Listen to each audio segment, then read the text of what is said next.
Hello everyone and welcome. In today's video, we're going to be talking about the inside forward role in Football Manager, and let's get started with an overview of the role. The inside forward plays out on the flanks in the attacking midfield area. When they receive the ball, they will cut inside and dribble at the defense. Essentially a striker that plays out wide, the inside forward will look to create opportunities for both himself and his teammates in the final third. And because this role's position is out on the flanks, they usually only have to beat one defender to get into a dangerous area. In this highlight, my inside forward drifts out wide to make himself available for a pass, because remember, he is a winger after all. He gets the pass, makes one quick inside move to beat the defender, and is in acres of space right in front of the goal. But their off-the-ball action is key as well, as their movement can be one of your tactic's primary threats. Here, my inside forward at the bottom of the screen creates space by drifting out wide and stretching the defensive backline. Their right back has to follow, because if not, my player would be unmarked on the edge of the box. But when the defender does this, the inside forward cuts into the vacated space to receive the pass.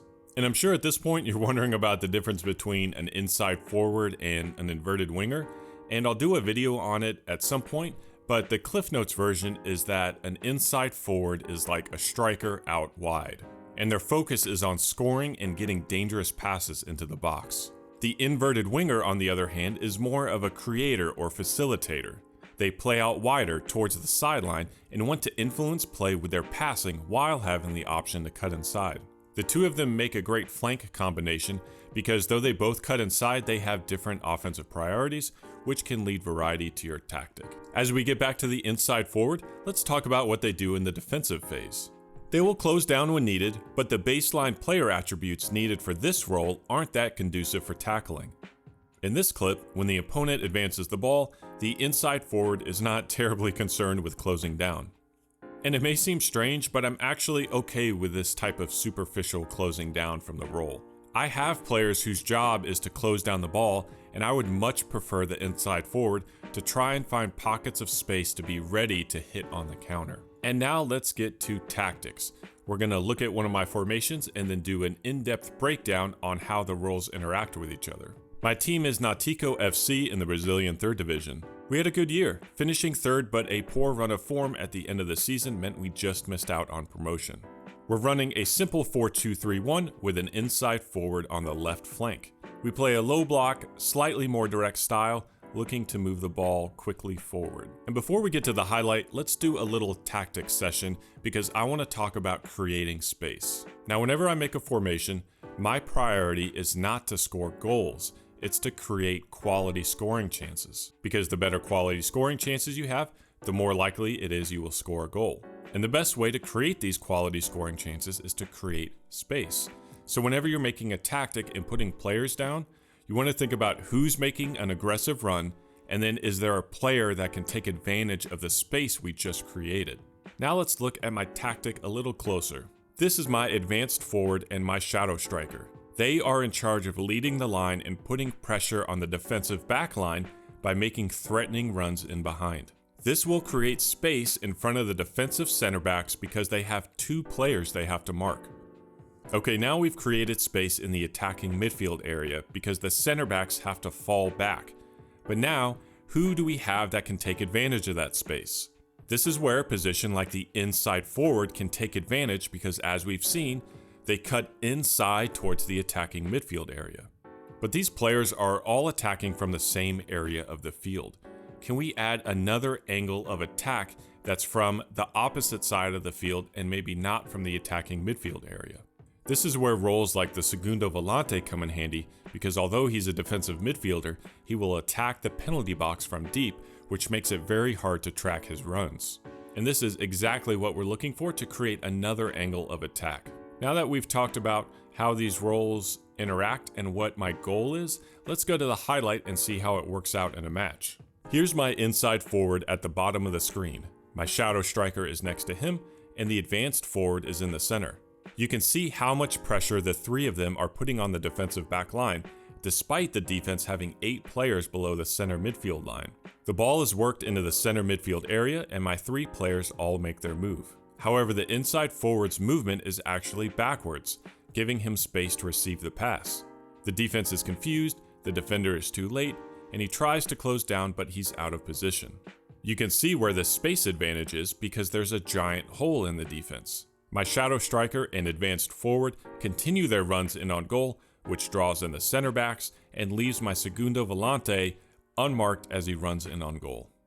So we were able to create a quality scoring chance by combining player roles with a few simple tactical instructions. And here's the highlight again at full speed.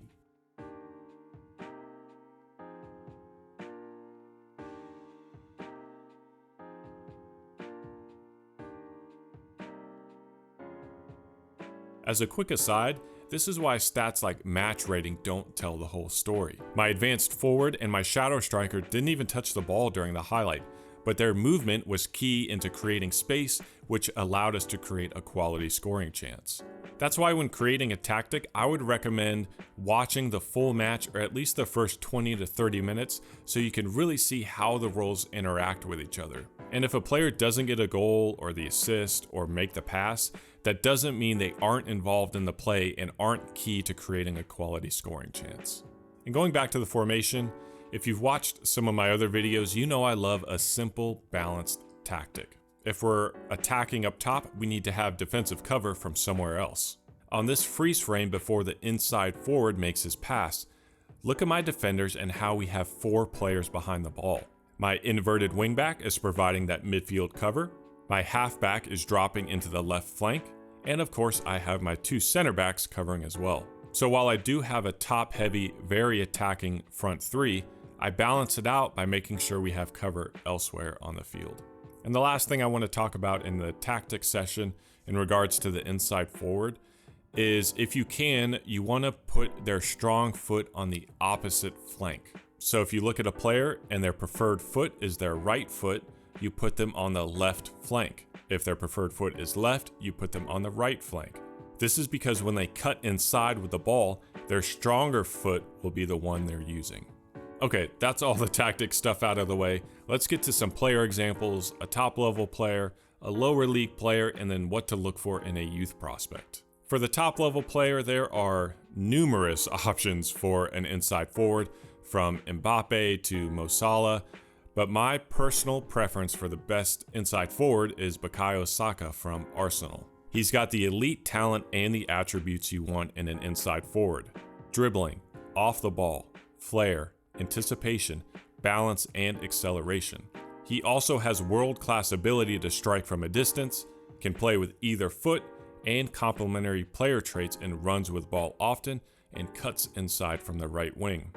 But the reason why he's my top inside forward is because of his personality. He is a model citizen. You know I'm a big believer in personality when it comes to squad building, so he's only 21, he's a model citizen, he can be your team captain for the next 10 plus years and mentor all the youth that come through your academy. For our lower league player, we check out Club Sport in Peru.